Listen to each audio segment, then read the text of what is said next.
आमचे शब्द माघार घेतो, पण आमच्या भावना तीव्र आहेत.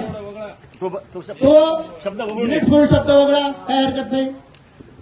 दुसरं, टॅक्स जिथे आपण टॅक्स घेतो त्या टॅक्सचं रिव्हिजन झालं पाहिजे. जर उत्पन्न वाढवायचं असेल तर प्रशासकीय काळात आणि 2013 पासून टॅक्सचं रिव्हिजनच झालं नाही.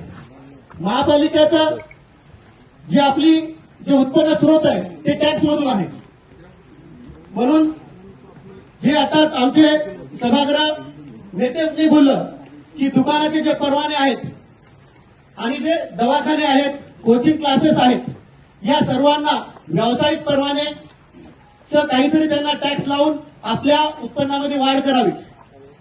दुसरं, आस्थापना जी आपली आहे, आस्थापनावर माझ्या माहितीनुसार की 35% खर्च हा अपेक्षित आहे, पण आपला जवळपास 50%च्या वर खर्च चाललाय. तो सुद्धा आपण कमी केला पाहिजे, कारण खर्चाची बचत केली तर महापालिका आपलं खूप कर्जात डुबलेली आहे. महापालिकेचा जर भर घालायची असेल तर या 4 वर्षामध्ये आयुक्त साहेबांनी उत्पन्नात भर घालण्यासाठी काय काय केलंय हे सुद्धा आम्हाला सांगावं. कारण त्यांनी प्रशासकीय काळामध्ये जे गाळे बांधले, जे बीओटीचे बंजारा हॉटेलचे गाळे बांधले, त्याला महारेराकडे त्याची नोंदणी केली की नाही ते पण त्यांनी सांगावं. दुसरं, आपल्या महापालिकेमध्ये ई ऑफिस होतं. ई ऑफिस हे मागील खूप वर्षापासून जे आपलं इनवर्ड आहे ते ई ऑफिस होतं. आउटवर्ड आजपर्यंत का ई ऑफिस होत नाही हे आयुक्तांनी आम्हाला सांगावं की कोणाच्या फायद्यासाठी आउटवर्ड हे आपण ऑनलाईन करत नाही. ऑनलाईन सुद्धा आउटवर्ड आपलं झालं पाहिजे. तसेच प्रशासकीय काळामध्ये जे इतिवृत्त झाले, जे जीबी झाल्या, त्याचा ऑनलाईन एकही ठराव आम्हाला ऑनलाईन बघायला भेटत नाही. त्यांनी का लपवलेत? मागील प्रशासकीय काळामधले ठराव अद्याप का लपवलेत त्यांनी ते तात्काळ ऑनलाईन करावेत. दुसरं की अनुधिकृत बांधकाम याची सुद्धा माहिती ऑनलाईन नाहीये. कचऱ्याच्या टेंडरची सुद्धा माहिती ऑनलाईन नाहीये. त्या सगळ्या माहिती त्यांनी ऑनलाईन कराव्यात. आणि आस्थापनेवर जे उच्च न्यायालयाने आपल्याला 7व्या वेतन आयोगासाठी जे उच्च न्यायालयाचे निर्देश दिलेत त्याच्यामध्ये आपल्याला बराच नुकसान झालेलं आहे की या नुकसानाला म्हणजे भरपाई कोण देणार याची.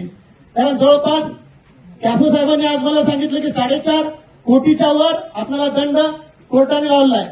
काय लावला? याच्या पाठीमागे आपले अधिकारी काय करत गेले, आपले विधी तज्ञ काय करत होते, त्यांनी कोर्टाला वेळोवेळी काय अटेंड केलं नाही. आणि 7व्या वेतन आयोगाचा जो फरक आपल्याला द्यावा लागलाय हे नांदेडच्या लोकांचा टॅक्स का घेण्यात येत आहे. दुसरं असं की आपल्याकडे महापौर महिला आहेत, आपल्या भारत देशाच्या राष्ट्रपती सुद्धा महिला आहेत. आज आमच्या सन्मान्य महिला सदस्य नगरसेविका जेव्हा महानगरपालिकेमध्ये येतात त्यांना बसायला सुद्धा दालन सुद्धा नाही, हिरकणी कक्ष नाही. या आपण महिला महापौरात मॅडम, या महिलांसाठी 5% निधी हा राखीव असतो. त्या निधीतून त्यांना एक महिलांच्या नगरसेवक महिलांसाठी दालन हे करावं.